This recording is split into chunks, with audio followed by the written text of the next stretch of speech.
মসজিদে খুতবা চলাকালীন দান বাক্স চালু করা হয়, এটা হারাম, নাজায়েজ। বাল্য বিবাহ বন্ধের নামে বিভিন্ন কেন্দ্র, জেলা, উপজেলা, এমনকি স্থানীয় ইউনিয়নে পর্যন্ত কমিটি করা হচ্ছে। বাল্য বিবাহ বন্ধ হলে সমাজ কতটুকু সুফল বয়ে আনবে? বাল্য বিবাহ পুরা বন্ধ হলে ধর্ষণ আরো বাড়বে। পূজা বা গানের অনুষ্ঠানে যান, বক্তৃতায় খুব জোর গলায় বলেন গান বাজনা আমাদের সংস্কৃতি। তাদের বোঝানো অনেকটাই কঠিন হয়ে পড়ছে। তারা আরও বলে ধর্ম যার যার, উৎসব সবার। এই উক্তি আর গান বাজনা ইসলাম কতটুকু সমর্থন করে? তাহাজ্জুদের নামাজ পড়ব বলে আমি বিতির নামাজ পড়ি নাই। ঘুম থেকে উঠার পর দেখি ফজর আজান হয়ে গেছে, এখন বিতির নামাজ পড়ার নিয়ম কি? এক ভাই প্রশ্ন করেছেন, মাইকে সবিনা খতম অর্থাৎ কোরআন খতম শরীয়ী হুকুম কি? আমি কোনো এক সময় একজন ফেরিওয়ালার কাছ থেকে 50 টাকা কিছু একটা খরিদ করি, তারপর আমি তাকে আর কখনো পাইনি, এবং সে মুসলিম কি হিন্দু তাও জানি না। এখন আমার করণীয় থাকবেন না। আমাদের সমাজে প্রায় সময় দেখি সূর্যগ্রহণের সময় অনেক গর্ভবতী মহিলারা কিছু খেতে চায় না, কোনো কাজ করতে চায় না। এইসব কাজ করলে নাকি সন্তান কতুয়া হয়ে যায়, এটা কি? ইমাম আবু হানিফা রহমতুল্লাহকে রাদিয়াল্লাহু আনহু বলা যাবে কি? দাড়ি কতটুকু রাখা উচিত? কম বা খাটো রাখলে কি গুনাহ হবে? জি। কিছুদিন পূর্বে এক আলোচিত বক্তা বলেছে, মাহফিলে তিনি নিজ চোখে হাজার হাজার জিন, ফেরেশতা এবং দয়াল নবী সাল্লাল্লাহু আলাইহি সাল্লাম উপস্থিত দেখেছেন। আমাদের সমাজে দেখা যায় রমজান আসলে মেয়ের বাড়ি ইফতারি দিতে হয়। তো মেয়ের বাড়ি ইফতারি দিলে সমস্যা কি? বহু আগ থেকে আপনি নাস্তিকদের বিরুদ্ধে সোচ্চার ভূমিকা নিয়ে মুসলিম উম্মার ঐক্যের জন্য কাজ করে আসছেন। আমরাও এই ঐক্য চাই। তবে মিলাদ ও কিয়াম করার জন্য এবং কিছু ইখতিলাফি বিষয়ের জন্য এখনো তারা আমাদের বেদাতি বলে ডাকে। তবে কি মিলাদ কিয়াম পালনকারীরা আসলেই বেদাতি? কখনো। আরেক বক্তার নাম এসেছে শেখ। বক্তা বলেছে ভিতরের নামাজ নাকি 1 রাকাত, পাগল হয়ে গেছে। জনপ্রতিনিধিদের দেখা যায় পূজা বা গানের অনুষ্ঠানে যান, বক্তৃতায় খুব জোর গলায় বলেন গান বাজনা আমাদের সংস্কৃতি। তাদের বোঝানো অনেকটাই কঠিন হয়ে পড়ছে। তারা আরও বলে ধর্ম যার যার, উৎসব সবার। এই উক্তি আর গান বাজনা ইসলাম কতটুকু সমর্থন করে?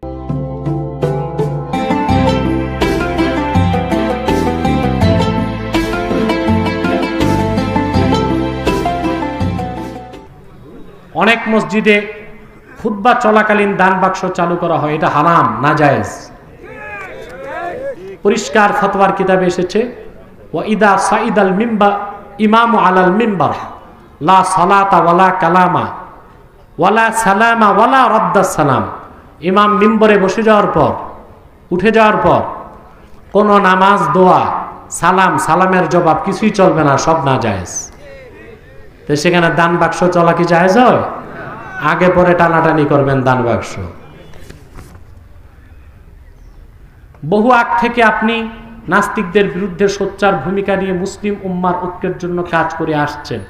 আমরাও এই ঐক্য চাই।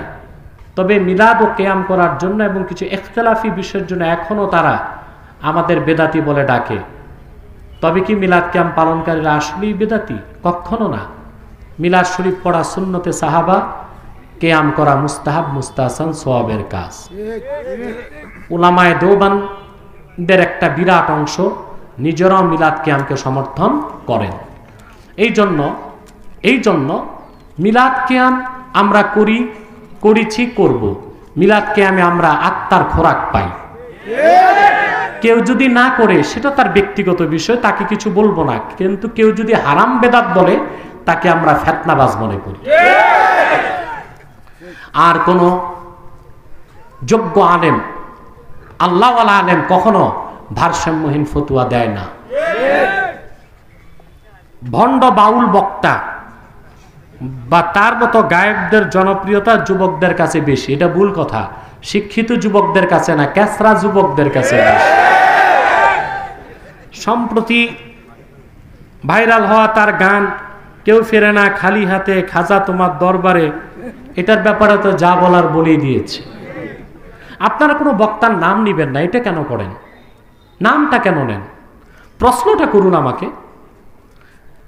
আরেক বক্তার নাম এসেছে শেখ। শেখ বক্তা বলেছে ভিতরের নামাজ নাকি 1 রাকাত, এ পাগল হয়ে গেছে।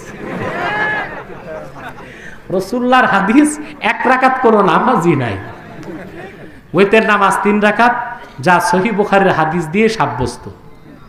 ওরা যে হাদিসটা বুঝে নাই, আল্লাহ রাসূল সাল্লাল্লাহু আলাইহি ওয়াসাল্লাম বলেছেন রাতের নামাজ মাসনা মাসনা মাসনা মাসনা, 2 রাকাত 2 রাকাত 2 রাকাত। বুঝছেন? যখন তুমি মনে করবে ফজর হয়ে যাবে, তখন আরেক রাকাত পড়বে। তুতিরু লাকা মা কাদ সাল্লাইতা, এই 1 রাকাত তোমার পূর্বের নামাজকে বেজর করবে। তো রাসূলুল্লাহ 1 রাকাত বেতের বলেন নাই, এই 1 রাকাতকে বেজরকারী বলেছেন। তাহলে বেজরকারী, বেজর বানাইতে আরো রাকাত লাগবে না? 1 রাকাত যোগ করলে হয় 2 রাকাত, এটা জোর না বেজর? তাহলে আরেক রাকাত যোগ করলে হয় 3 রাকাত। ওই হাদিস দিয়ে সাব্যস্ত হয় ওইতের নামাজ 3 রাকাত। সে বুঝে নাই, পড়াশোনা নাই তো।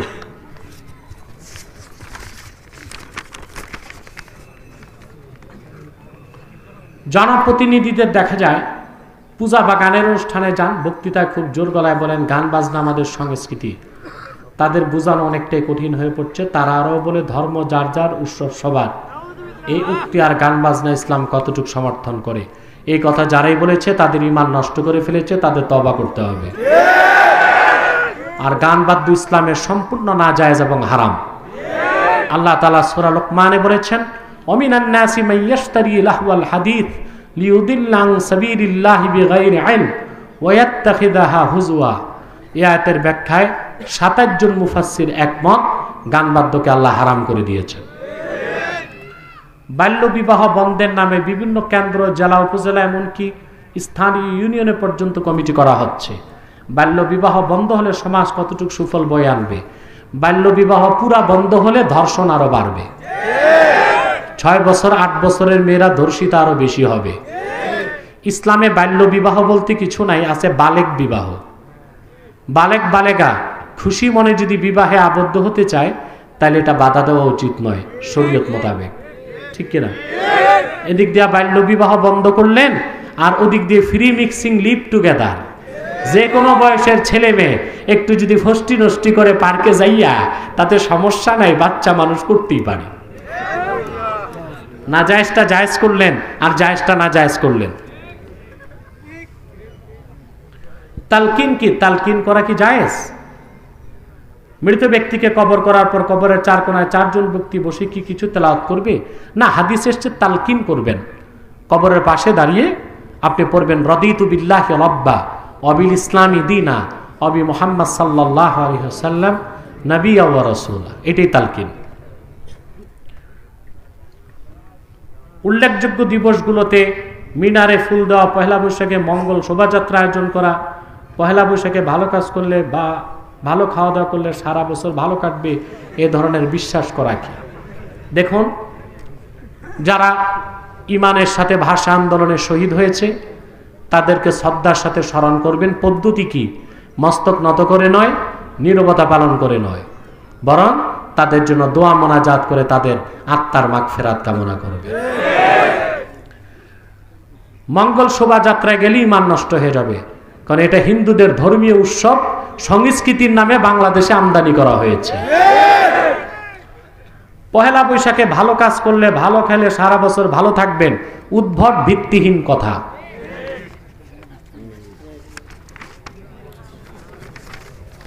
কিছু লোক নিজেকে পীর দাবি করে সাধারণ মানুষকে গোমরা করে, তাদেরকে হাদিয়া তোফা নিচ্ছে। এমনকি পীর তার মুরিদের বাড়ি এলে পীর মহিলাদের সাথে দেখা করতে বেকুল হয়ে ওঠে।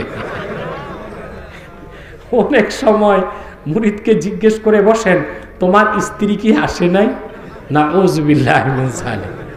এই রকম মহিলা প্রেমিক পীর দেশে আছে, আমি তো জানতাম না। সে যাই হোক, এইসব পীর থেকে দূরে থাকার চেষ্টা করবেন। পর্দা করা ফরজ, নারী পুরুষ সবার উপর, ঠিক না? রাসূলুল্লাহ সাল্লাল্লাহু আলাইহি ওয়াসাল্লাম কি গায়েব জানতেন? এক কথায় এই উত্তর দেওয়া যাবে না। কেউ যদি বলে আল্লাহ রাসূল গায়েব জানতেন না, আর তার বলার উদ্দেশ্য যদি হয় আমরা যেরকম জানি না ওইরকম জানতেন না, তাহলে তার ঈমান নষ্ট হয়ে যাবে। আবার কেউ যদি বলে রাসূলুল্লাহ গায়েব জানতেন, তার বলার উদ্দেশ্য যদি হয় আল্লাহ যেই রকম জানেন ওই রকম জানতেন, তাহলে তার শিরক হবে। তাহলে বিষয়টা কি? বিষয়টা হচ্ছে আমাদের কাছে যেটা গায়েব, মুহাম্মদ সাল্লাল্লাহু আলাইহি ওয়াসাল্লামের নিকট সেটা গায়েব ছিল না। মুহাম্মদ সাল্লাল্লাহু আলাইহি ওয়াসাল্লামের নিকট যেটা গায়েব ছিল, আল্লাহর কাছে সেটা গায়েব ছিল না। শেষ। ফরজ নামাজের পর হাত তুলে দোয়া করার বিধান কি? আমার 1.5 ঘন্টার ডকুমেন্টারি আলোচনা ইউটিউবে পাবেন। ফরজ নামাজের পর সম্মিলিত মোনাজাত, প্রায় 23-24টি কিতাব থেকে আমি দলিল দিয়েছি। ফরজ নামাজের পর হাত তুলে মোনাজাত করা সুন্নতি মুতাবারেসা। যদি কোনো ব্যক্তি তার সপরিবারে ইসলাম ধর্ম গ্রহণ করে, তাহলে কি তার বিবাহ আবার ইসলাম ধর্ম অনুযায়ী আদায় করতে হবে? না, শর্ত না। তবে যদি নিকাহ দোহরায়, এটা উত্তম এবং ভালো। রাসূল সাল্লাল্লাহু আলাইহি ওয়াসাল্লামের হাজির নাজির সম্পর্কে আমাদের সমাজে যে ফিতনা বিদ্যমান রয়েছে, তার সমাধান কল্পে জৌনপুর, বদরপুর, ফুলতলি সহ আহলুস সুন্নাহ ওয়াল জামাতের বহু আলেম বলেছেন যে তারা নবী করিম সাল্লাল্লাহু আলাইহি ওয়াসাল্লামকে হাজির নাজির মনে করেন না। এ বিষয়ে আপনার সঠিক সমাধান কামনা করছে। আমি তো আগে বহুবার বলেছি, রাসূলুল্লাহ সাল্লাল্লাহু আলাইহি ওয়াসাল্লামকে হাজির নাজির বললে বেয়াদবি হবে। কারণ তোমার আমার মাহফিলে রাসূলুল্লাহর আসার তো প্রয়োজন নাই।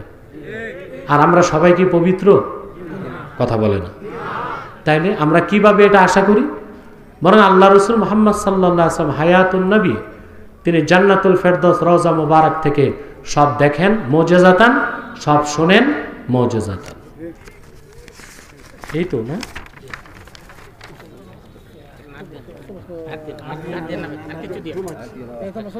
আর পারছি না, অসুস্থ লাগছে। আসেন একটু সালাত সালাম করে দোয়া করি।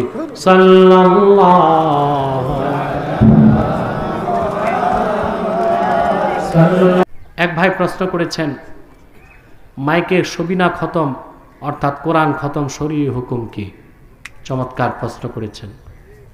আপনাকে প্রশ্ন করি, এখানে যদি ইমাম নামাজ পড়ায় মাইকে, জামাত যদি 1 মাইল পিছনে যায়, 1 মাইল দূরের লোকটি ইমামের আওয়াজ মাইকে শুনে ইক্তেদা করলে সহি হবে না হবে না? হবে। তাহলে বোঝা যায় মাইকের আওয়াজ ইমামের মূল আওয়াজ। মাইক শুধু বড় করে দেয় আওয়াজটা, ঠিক না? আর মাইকে যদি কোরআন তেলাওয়াত করা হয়, তো যিনি তেলাওয়াত করলেন তার মূল আওয়াজটাই তো মাইলকে মাইল ছড়িয়ে যায়। আর কোরআন তেলাওয়াতের হুকুম কি? আল্লাহ কোরআন পাকে বলেছেন, ওয়া ইযা কুরিয়াল কুরআনু ফাসতামিউ লাহু ওয়া আনসিতু লাআল্লাকুম তুরহামুন। যখন কোরআন পঠিত হয় তোমরা মনোযোগ দিয়ে শোনো এবং চুপ থাকো। এখন মাইকে যদি সারা রাত আপনি কোরআন শরীফ পড়েন, তা হাজার হাজার মানুষ কি চুপ থেকে শুনবে না কাজকর্ম করবে? তে মানুষগুলোকে যে ওয়াজিব তরক করালেন, আপনি গুনাহগার হবেন। এর জন্য কোরআন খাতাম মাইক ছাড়া হবে রাতের বেলা।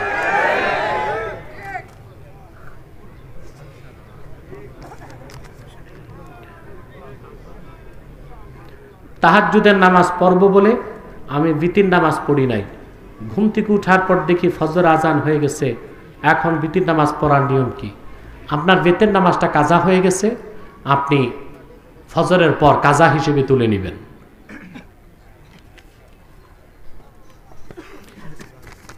আমি কোনো এক সময় একজন ফেরিওয়ালার কাছ থেকে 50 টাকা কিছু একটা খরিদ করি, তারপর আমি তাকে আর কখনো পাইনি, এবং সে মুসলিম কি হিন্দু তাও জানি না। এখন আমার করণীয় কি? টাকাটা দেন নাই, 50 টাকা ফকিরকে দিয়ে দিবেন সওয়াবের আশা ছাড়া, তাহলে আপনি আর দাবির নিচে থাকবেন না। আমাদের সমাজে প্রায় সময় দেখি সূর্যগ্রহণের সময় অনেক গর্ভবতী মহিলারা কিছু খেতে চায় না, কোনো কাজ করতে চায় না। এইসব কাজ করলে নাকি সন্তান কতুয়া হয়ে যায়। এটা কি? তাই ইসলামের দৃষ্টিতে সূর্যগ্রহণের সঠিক ব্যাখ্যা আমাকে জানাবেন। সূর্যগ্রহণ চন্দ্রগ্রহণকে সহিহ বুখারীতে বলা হয়েছে আয়াতুম মিন আয়াতিল্লাহ, আল্লাহর অনন্য নিদর্শন সমূহের মধ্যে একটি নিদর্শন। তবে বুখারী মুসলিমের হাদিস থেকে দেখা যায় আল্লাহ রাসূল সাল্লাল্লাহু আলাইহি সাল্লাম সূর্যগ্রহণ চন্দ্রগ্রহণের সময় খুব বেশি দোয়া মোনাজাত করতেন এবং সালাতে থাকতেন, এবং সাহাবায়ে কেরামকে বলতেন তারা যেন আল্লাহর কাছে পানাহ চায়, দোয়া মোনাজাতে থাকে। কথা বুঝতে পারছেন? আর মহিলারা কিছু খাবে না এরকম কোনো কথা হাদিসে নেই। ইমাম আবু হানিফা রহমতুল্লাহকে রাদিয়াল্লাহু আনহু বলা যাবে কি? কেন? ওনাকে তো সবাই রহমতুল্লাহ বলে, রাদিয়াল্লাহু আনহু বলবেন কেন? প্রচলনকে তো মানতে হবে। দুররে মুখতারে এসেছে ইয়াজিবু আলাল মুসলিমিন ইক্তিদাউত তাওয়ারুস, ইত্তেবাউত তাওয়ারুস, মুসলমানদের উপর ওয়াজিব হচ্ছে তাওয়ারুসের অনুসরণ করা, প্রচলন। কথা বুঝতে পারছেন?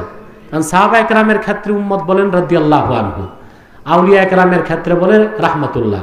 আমরা এই প্রচলনকে অনুসরণ করব, ঠিক কিনা? প্রচলন কি আমি একটু বুঝাই দিই। 1 টাকার সাথে 8 আনা হলে কি বলেন? 1.5, ঠিক কিনা? 2 টাকার সাথে 50 পয়সা 2.5, 3 টাকার সাথে 50 পয়সা 3.5, তারপর সব সাড়ে সাড়ে সাড়ে, 4.5, 5.5, 6.5, 99.5, ঠিক কিনা? এখন কেউ যদি বলে কেন সব সাড়ে, একটা 1.5 আর 2.5 কেন? আমি বলবো 1.5 বলবো না, আমি বলবো 1.5 আর 2.5। পাগল বলবে না মানুষ? কারণ সে প্রচলনের বিপরীত। ঠিক প্রচলন হয়ে এসছে আউলিয়া কেরামকে রাহমাতুল্লাহ বলা, আমরা রাদিয়াল্লাহু আনহু বলবো কেন? সমাজে কিছু বেদাতি মৌলবী এই ফিতনাগুলো সৃষ্টি করে। এই সেই বক্তার কথা এসেছে যার উত্তর আমি দিয়ে দিছি মূল আলোচনায়।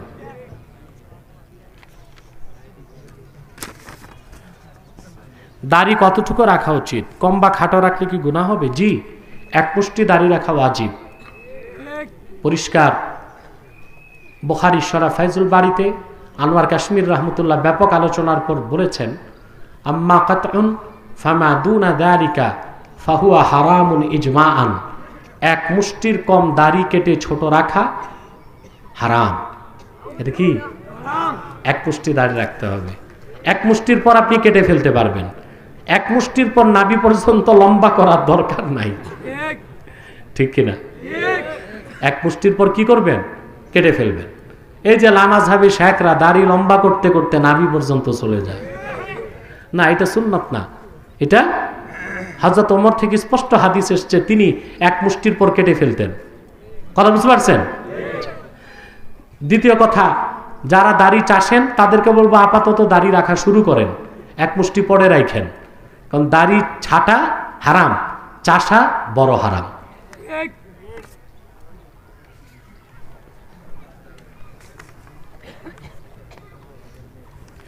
কিছুদিন পূর্বে এক আলোচিত বক্তা বলেছে, মাহফিলে তিনি নিজ চোখে হাজার হাজার জিন ফেরেশতা এবং দয়াল নবী সাল্লাল্লাহু আলাইহি সাল্লাম উপস্থিত দেখেছেন। মাআযাল্লাহ, এই বক্তা বেয়াদব। আল্লাহর হাবিব মুহাম্মদ সাল্লাল্লাহু আলাইহি সাল্লাম শাহনশাহে রিসালাত, তোমার আমার মতো কাঙ্গালের মাহফিলে আসার প্রয়োজন নাই রাসূলুল্লাহ।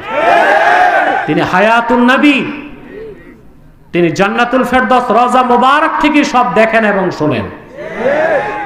এসব বেদাতি বক্তাদের কথা বিশ্বাস করবেন না।